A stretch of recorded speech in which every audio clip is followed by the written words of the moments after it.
साई राम दोस्तों, मैं आपका संजय सिंघानिया 230 मेरा यूट्यूब चैनल है दोस्तों। मैं आशा करता हूँ आप लोग ठीक होंगे और मैं भी ठीक हूँ दोस्तों। और मैं आज अपनी लाइफ का पहला ब्लॉग बनाने जा रहा हूँ।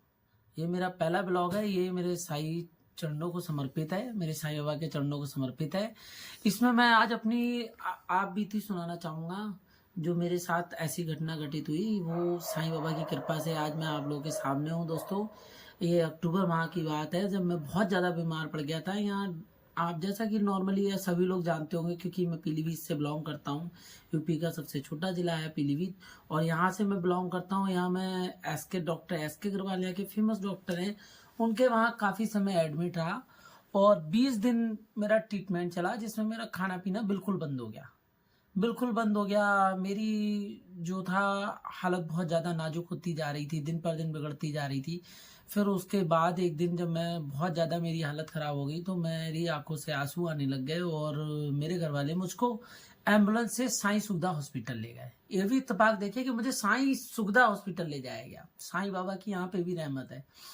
तो जब मुझे साईं सुखदा हॉस्पिटल ले जाया गया और वहाँ पर मेरा ट्रीटमेंट चल रहा था, ट्रीटमेंट में मेरा 2-3 दिन ट्रीटमेंट चला। मैं इमरजेंसी में एडमिट रहा और इमरजेंसी से एडमिट से जब बाहर आया उसके बाद भी मेरी तबीयत बहुत काफ़ी ख़राब रही।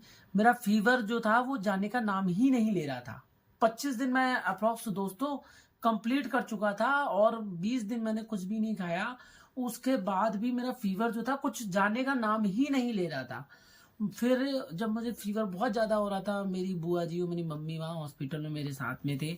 वो लोग मेरी लगातार पट्टी उतार रहे थे रात भर। तो डॉक्टर बार बार आ रहा है, बोल रहा है कि आप इनकी पट्टी क्यों उतार रहे हो। तो मेरे घर वालों का कहना ये था कि इसको फीवर हो रहा है। तो वो बार बार आते हैं और बार बार चेक करते हैं फीवर, तो उसमें फीवर नहीं आता। वो लोग देखते हैं तो 90-80 फीवर रहता है, 97 रहता है।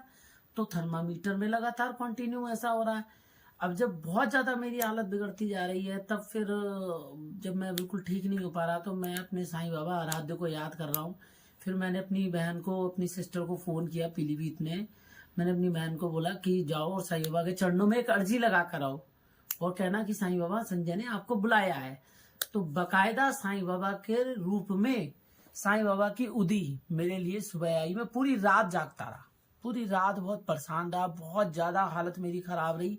उसके बाद जब साईं बाबा की उदी आई है, रात में डॉक्टर ने 4 बार फीवर चेक किया और फीवर आ ही नहीं रहा था उसमें दोस्तों। सबसे बड़ी मानने वाली बात यह है, उस थर्मामीटर में फीवर आ ही नहीं रहा था। 98, 97 डॉक्टर कह रहा फीवर नहीं है, और जबकि मेरे को फीवर था। तो मैं रात भर सो नहीं पाया। तो नेक्स्ट डे साईं बाबा खुद स्वयं वो उदी के रूप में आए। अब वो उदी जैसे ही मुझे दी गई, मेरे माथे पर लगाई गई और उसको मेरी जीभ पर रखा गया, और जैसे ही वो उदी मेरे अंदर गई है, मैं बस साईं बाबा को याद कर रहा हूँ, क्योंकि मुझे लग रहा था कि मेरी हालत बहुत ज़्यादा गंभीर हो चुकी है। फिर उसके बाद क्या हुआ कि जैसे ही उदी लगाई गई उसके 5 मिनट बाद डॉक्टर आते हैं। फिर थर्मामीटर मंगाया जाता है, जो कि 4-5 बार रात में लगाया जा चुका था।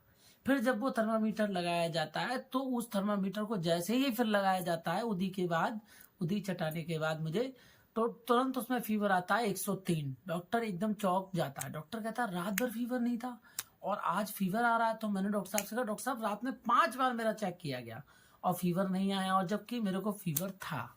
तो ये साईं बाबा की कृपा थी। फिर उसके बाद फीवर चेक हुआ, मेरे को ड्रिप चढ़ी, और साईं बाबा की कृपा से आज आप लोगों के सामने दोस्तों मैं ये अपनी लाइफ का पहला ब्लॉग बना रहा हूँ। और मैंने अभी तक ये वीडियो बनाई है और काफ़ी वीडियो बनाई है दोस्तों, और ये वीडियो बनाता ही जा रहा हूँ। और आप लोगों से आशा है कि मैं आगे भी साईं ब्लॉग बनाता रहूँगा, और आशा करता हूँ आप लोग इस साईं ब्लॉग को पसंद भी करेंगे। और बस मैं साईं बाबा की चरणों में लास्ट एक विनती और रखना चाहता हूँ। वो एक ये लास्ट मेरी बात ये है, इसी के साथ मैं दोस्तों आप लोगों से कहूँगा जय साईं राम। मेरा लाइन ये है, ऐ मेरे साईं सबकी खुशी में हो खुशी, ऐसा मेरा नजरिया कर दे, ऐसा मेरा नजरिया कर दे, सबके चेहरे पर खुशी ला सकूं, सबके चेहरे पर खुशी ला सकूं। तो मुझे ऐसा जरिया कर दे, तू मुझे ऐसा जरिया कर दे। जय साईं राम दोस्तों।